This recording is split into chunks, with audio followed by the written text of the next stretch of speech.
So, hello, welcome back. As we were with Gandhiji, chapter 5 Indigo by Louis Fisher on page number 52. As Gandhiji was summoned to the governor, Gandhi had found portrait interview with the lieutenant governor who has recently appointed an official commission of inquiry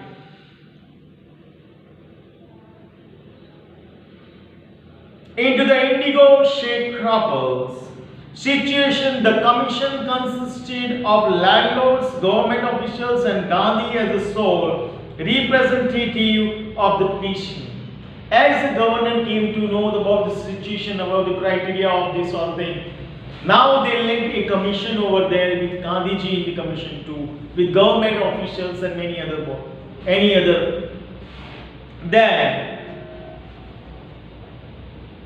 Gandhi remained in Champaran for an initial uninterrupted period of 7 months and then again for several short visits. The visit undertaken casually on the anniversary of an unlettered peasant in the expectation that it would last a few days, occupied almost a year of Gandhi's life. You know, the visit was just as early when Shukla came to meet Gandhiji, as we had seen in our early days. It was just a short visit, but now Gandhiji remained for more than 7 months apart. Encrypted visited were there, and it took about a year or more. The official inquiry assembled a crushing mountain of the evidence against the big planters, and when they saw this, they agreed in principle to make refunds to the peasant. But how much must we pay? They asked Gandhiji. When there was an inquiry against the landlord, later the resulted that the landlord were the corrupted person. So they asked them that how much penalty they have to pay to Gandhiji. They thought it would demand repayment in full of the money which they had illegally and deceitfully extorted from the sharecroppers. He asked only 50%. Then he seems adamant. Writes Ravels Z. Hodge, a British missionary in Champaran, who observed the entire episode at close range, thinking probably that he would not give way. The representative of the planters offered to refund to the extent of 25%, and to his amazement, Mr. Gandhi took him at his word, thus breaking the deadlock. They thought that they will demand 50%, this penalty, and they have to pay to the peasant. Even the Britishers, one who visited the episode, thought about 25%. But when asked Gandhiji, it was something else. This settlement was adopted unanimously by the commission. Gandhi explained that the amount of the refund was less important than the fact that the landlord had been obliged to surrender part of the money and with it part of their prestige. Gandhiji is a liberal person. He knows about the people. No doubt the landlords were corrupted, misbehaved person. Though Gandhiji thought that their prestige also is prestigious. Prestige of landlords are also because they are Indian. And it is prestigious too. So to remain their prestige, he gave a decision over there. Therefore, as far as the peasants were concerned, the planters had behaved as lord above the law. And for the peasant, they were lord and above the law.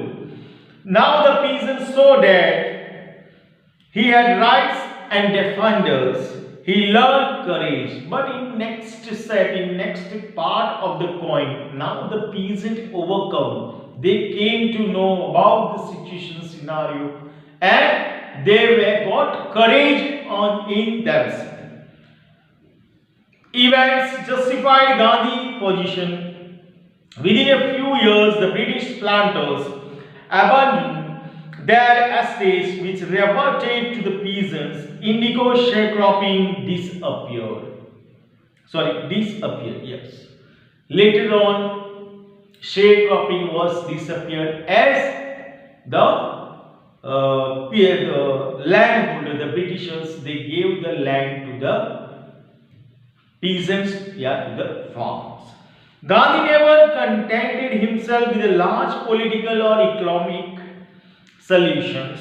He saw the culture and social backwardness in the Champaran villages and wanted to do something about it immediately. It was not the problem of the amount of capital or money, but it was the people of awareness. So he thought to convey the people, to change the people, to change the culture too. He saw the culture and social backwardness in Champaran villages and wanted to do something about it immediately. He appealed for teachers, Mahadev Desai and Narhari Parik, two young men who had just joined Gandhi as disciples, and their wives volunteered for the work. Several more came from Bombay, Pune and other distant part of the land. Devdas, Gandhi's youngest son, arrived from the ashram, and so did Mrs. Gandhi. Primary schools were opened in 6 villages. Kasturbai taught the ashram rules on the personal cleanliness and community sanitation. So everything Gandhiji want to change the people. So by this, Gandhiji called teachers, even his son, his wife also came over there and taught the people about community sanitization, use of this thing, that thing, cleanliness first of all. Health conditions were miserable in Champaran. Gandhi got a doctor to volunteer his services for 6 months. There 3 medicines were available. Gandhiji called doctors for service of 6 months, and 3 medicines were especially given over there. Which were there? Castor oil, quinine, and sulfur ointment. Anybody who showed a coated tongue was given a dose of castor. Anybody having a coated tongue, it's problem of you can say constipation also. Energy in mouth. Castor oil was given. Anybody with malaria fever received quinine plus castor oil, and anybody with skin eruptions received ointment plus castor oil. Gandhi noticed the filthy state of women's clothes. He found that women were wearing only particular and only one cloth, means one sari on them.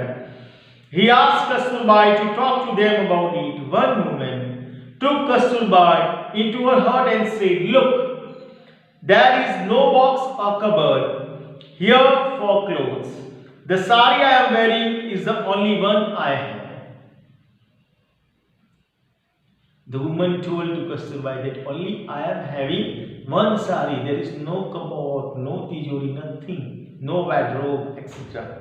During his long stay in Champaran, Gandhi kept a long distance watch on the ashram too. Not only he was staying over there and just looking only about Champaran, but he also looked about the ashram too. He sent regular instructions by mail and asked for financial accounts. Once he wrote to the resident that it was time to fill the old latrine trenches and dig new ones, otherwise the old ones would begin to smell bad. So how much careful he was. He used to care about the people of ashrams, people of Champaran, everybody. He knew about the well too, latrine well, that now it's a time that this well must be ridded, we can say. Otherwise, the older one would smell badly. So you can understand about Gandhiji, how a person he was, a dignified fellow, we can say, a dignity. The Champaran episode was a turning point in Gandhi's life. How? What I did, he explained, was a very ordinary thing. I declared that the British could not order me about in my own country. Gandhiji told, I did nothing, but I declared that now the Britishers will not order me in my country. How it is possible that X person order me in my country? But Champaran did not begin as an act of defiance. It grew out of an attempt to alleviate the distress of large numbers of poor peasants. This was the typical Gandhi pattern.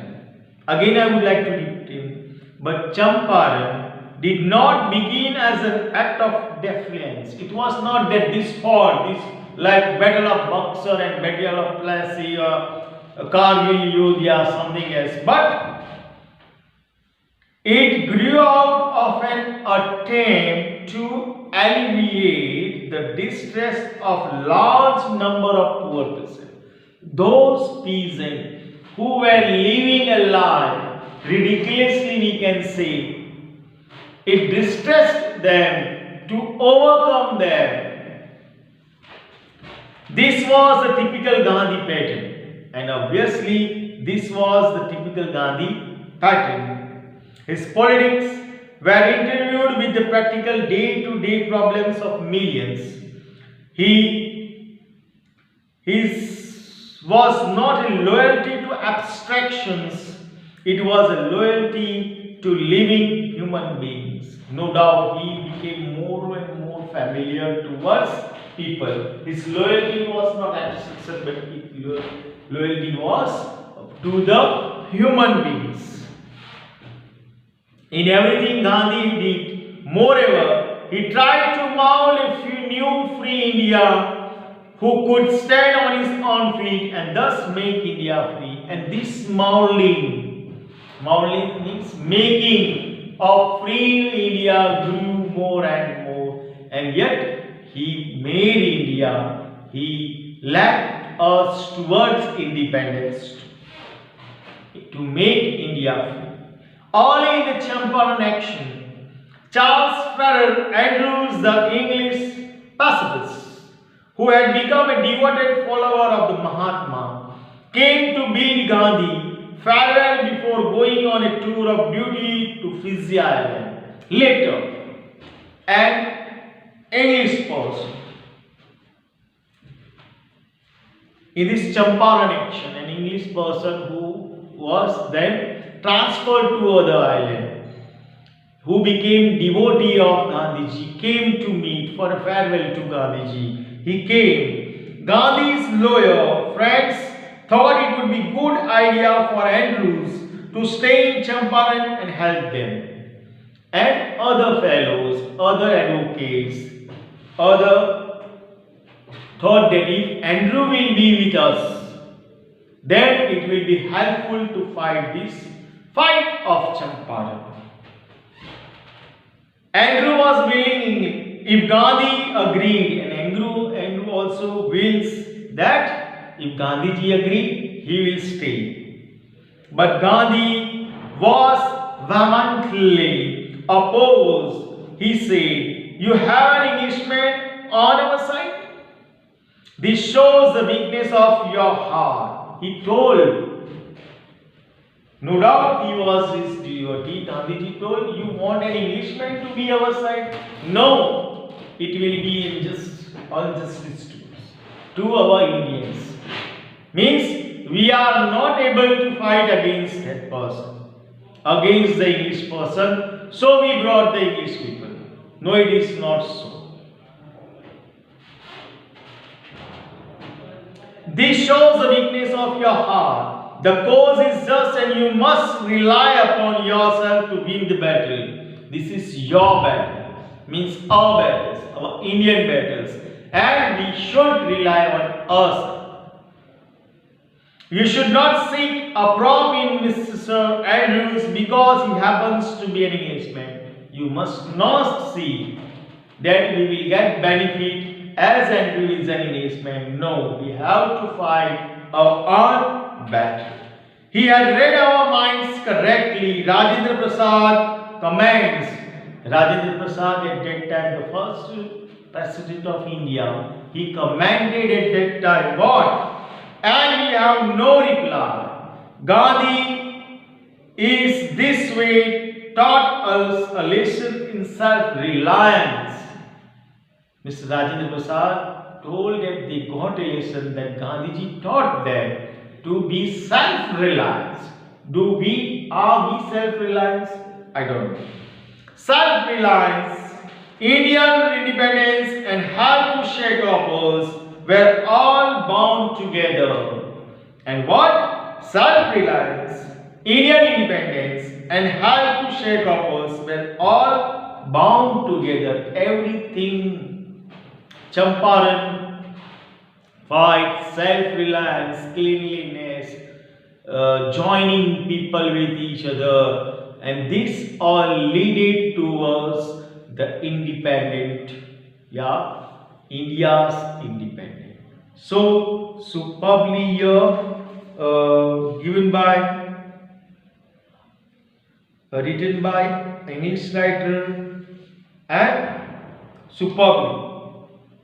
I think so. I might have skipped one.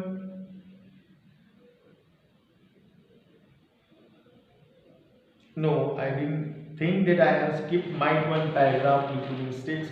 But here superbly derived by writer about Gandhiji, that which type of person he was, how loyal he was. He led us towards self-reliance. What is self-reliance? Louis Fisher. He wrote this contemporary from another book, a story of Gandhiji, how he became the father of the nation. We could easily understand about his approaches, about his way of living life, about helping people, and we got a dignified fellow as our father of nation.